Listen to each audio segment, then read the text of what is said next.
Shalom pemirsa CBN, kita jumpa kembali dalam seri pembelajaran firman Tuhan melalui pelajaran sekolah sahabat kita dengan judul Amsal.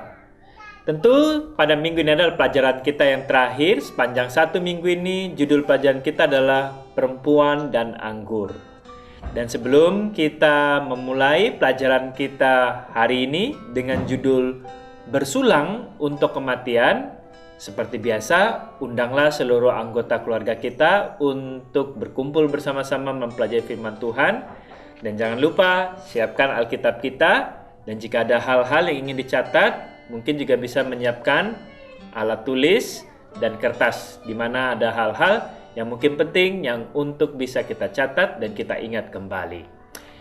Judul pelajaran kita pada hari ini adalah Bersulang untuk Kematian. Sebagai ayat yang pertama, di sini dikatakan, bacalah Amsal 31 ayat 6 sampai ayat yang ke-7. Bagaimanakah kita memahami ayat-ayat ini? Baik, kita bisa membuka bersama-sama Amsal 31 ayat 6 sampai ayat yang ke-7. Saya akan bacakan. Berikanlah minuman keras itu kepada orang yang akan binasa, dan anggur itu kepada yang susah hati. Biarlah ia minum dan melupakan kemiskinannya, dan tidak lagi mengingat kesusahannya. Ya. Kalau kita lihat, Amsal 31 itu adalah nasihat dari ibunya Lemuel. Ya. Tentu Lemuel adalah salah satu anak daripada Raja Salomo. Dan ini adalah nasihat dari ibunya atau nasihat dari istri Salomo terhadap Lemuel. Kalau baru saja tadi kita baca Amsal 31 ayat 5 sampai 6, mungkin kita melihat sepertinya diizinkan ya bagi orang yang sudah bersusah hati ataupun ingin mati untuk meminum anggur. Tapi apakah itu makna yang mau kita ambil? Ya. Saya akan coba baca.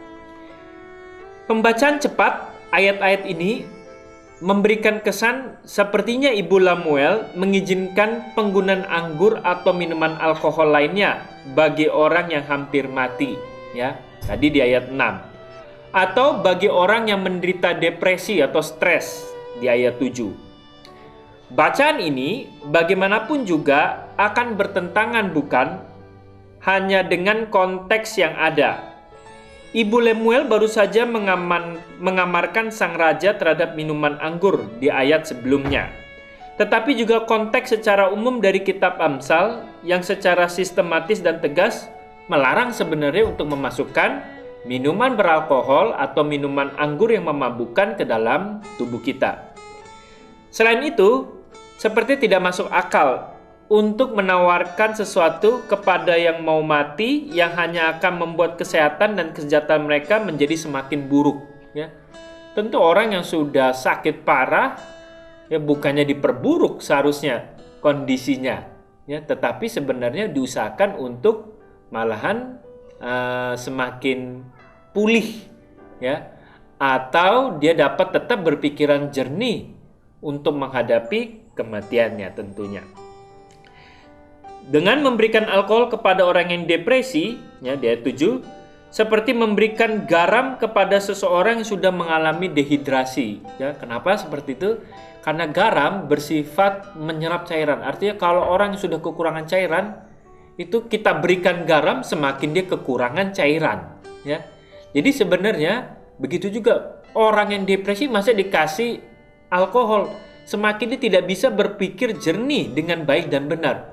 Artinya dia semakin stres dan mengalami ketidakjernihan di dalam berpikir, ya. Kemudian di sini kita akan lanjutkan. Jika sebagaimana kita ketahui, Tuhan itu peduli tentang tubuh dan kesehatan kita. Tidak masuk akal untuk melihat ayat-ayat ini khususnya di dalam konteks malahan mendorong untuk menggunakan alkohol. Lebih penting lagi, sebuah pemikiran yang mendalam dalam penggunaan ungkapan yang sedang binasa dalam kitab Amsal mengungkapkan bahwa ayat ini selalu dikaitkan dengan orang yang jahat, ya. Bisa dibaca nanti Amsal 10 ayat 28, Amsal 11 ayat 7, Amsal 10 ayat 19, Amsal 9 ayat 21, Amsal 21 ayat 28 dan Amsal 28 ayat 28, ya. Melalui ungkapan yang sedang binasa, Ibu Lemuel sesungguhnya menunjukkan dalam kaitannya kepada orang jahat, ya. Sebagaimana ungkapan susah hati itu mengacu kepada orang-orang yang depresi.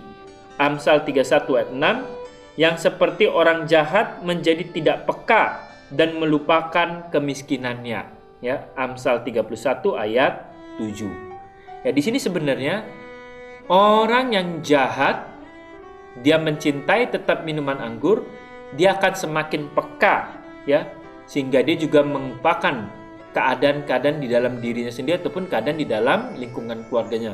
Walaupun dia dalam sudah keadaan kemiskinan, orang yang sudah kecanduan dengan alkohol, dia tidak peduli lagi, tidak peka lagi, ya. Itulah sebabnya Ibu Lemuel ingin menekankan anggur atau minuman beralkohol akan menjerat kita kepada kematian, ya. Bukannya seharusnya kita dibenarkan dalam keadaan sudah mau binasa atau dalam keadaan depresi untuk meminum anggur. Tentu itu harus dihindarkan, karena hal itu membuat pemikiran kita tidak jernih, dan dalam keadaan depresi malahan semakin depresi. Mungkin hilang. Bagi peminum anggur pada saat itu mungkin mereka senang melupakan, tapi sebenarnya permasalahannya nggak lupa.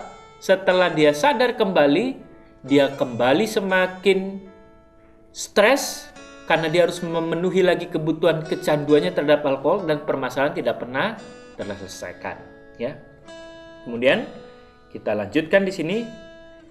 Setan telah mengumpulkan malaikat-malaikat yang telah jatuh untuk merencanakan beberapa cara untuk melakukan hal yang paling jahat bagi manusia, ya.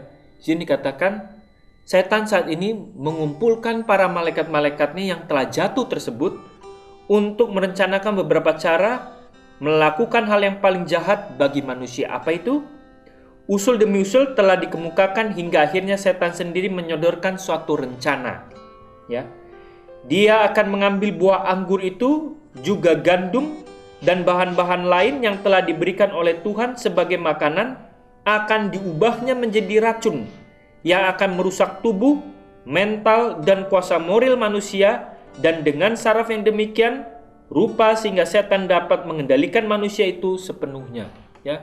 Bayangkan Ibu White dengan roh daripada Tuhan mendapatkan suatu amaran untuk dituliskan kepada kita saat ini. Dalam bukunya Pertarakan halaman 14 tadi dikatakan bahwa setan saat ini sedang berusaha juga menggunakan dari tumbuh-tumbuhan yang merupakan berkat dari yang Tuhan tumbuhkan, seperti anggur, gandum, ataupun bahan-bahan yang lainnya seperti misalnya kelapa saat ini, yang mereka harusnya menjadi berkat kepada kita, tapi setan rubahkan menjadi minuman-minuman yang beralkohol, ya.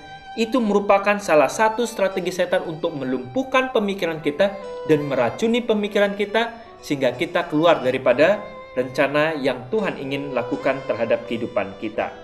Kemudian di situ dikatakan, mereka merubah racun itu yang merusak tubuh, mental, dan kuasa moral manusia, bahkan sarafnya, yang sedemikian rupa sehingga setan dapat mengendalikan manusia itu.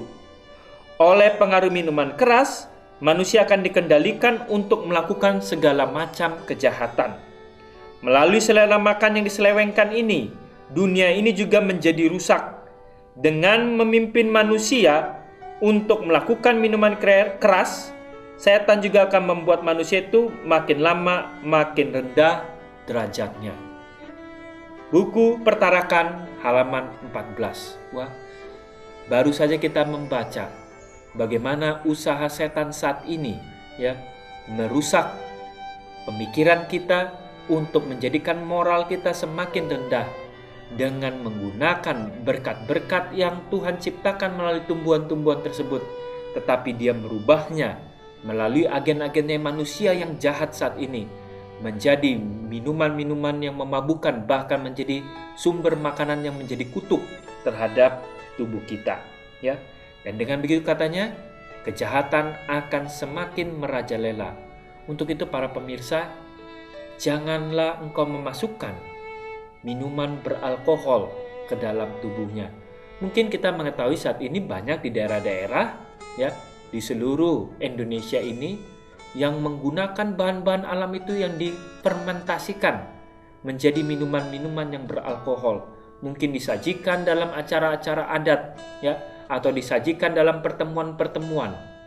Kita sebagai anak-anak Tuhan, jangan masukkan itu ke dalam tubuh kita. Karena itu akan melumpuhkan daya pemikiran kita dan membuat moral kita semakin menurun. Dan di sini dikatakan dalam buku Pertarakan, ini adalah usaha setan yang terakhir kalinya untuk membuat moral manusia semakin rendah. Dan bukan hanya itu saja, di situ juga dikatakan setan juga merusak bagaimana manusia ini menjadi moralnya semakin rendah melalui makanan, selera makan dan selera minum yang tidak sehat di dalam tubuh mereka, ya. Ini adalah hal-hal yang saat ini sering dilalaikan oleh umat-umat Tuhan. Banyak umat Tuhan malahan mengatakan, ya, di dalam Yesaya 22 ayat 13 kita bisa baca. Yesaya 22, saya akan baca dari ayat 12, ya. Pada waktu itu Tuhan semesta alam menyuruh orang menangis dan meratap dan menggunduli kepala dan melilitkan kain kabung. Tetapi lihat, di tengah-tengah mereka ada kegirangan dan sukacita, membantai lembu dan menyembelih domba, makan daging dan minum anggur sambil berseru, marilah kita makan dan minum, sebab besok hari kita mati. Ayat 14, tetapi Tuhan semesta alam menyatakan diri dan berfirman kepadaku, sungguh kesalahanmu ini tidak akan diampuni sampai kamu mati. Firman Tuhan semesta alam, ya. Di sini dikatakan melalui Yesaya 22 ayat 12 sampai ayat 14, banyak juga umat-umat Tuhan yang tidak bisa mengendalikan selera makannya, ya. Makanan-makanan yang tidak sehat yang saat ini kita juga melihat mungkin di dalam lingkungan kita, di sekitar kita, anggota keluarga kita, di mana penyakit semakin banyak. Begitu juga terhadap umat-umat Tuhan, karena tidak bisa mengkontrol selera makan yang baik untuk dimasukkan ke dalam tubuh ini. Untuk itulah Tuhan katakan di ayat 14, Tuhan akan menuntut semuanya itu apabila kita melalaikan untuk tetap menjaga kesehatan tubuh ini, ya. Tuhan telah memberikan suatu titipan tubuh ini kepada kita, dan Tuhan juga mengatakan bahwa tubuh ini adalah bait kudusnya. Biarlah kita menjaga terhadap kesehatan tubuh ini dengan terus meminta hikmat kepada Tuhan. Dan di sini juga diamarkan tadi dalam buku Pertarakan yang terakhir, setan sedang berusaha keras untuk bisa merendahkan moral manusia daripada derajatnya yang serupa dengan gambar dan citra Allah dengan merusak selera makan dan selera minumnya. Biarkanlah melalui pelajaran kita saat ini kembali kita diingatkan, ya, agar kita tetap mempunyai suatu kehidupan yang dituntun dengan kebenaran-kebenaran firman Tuhan.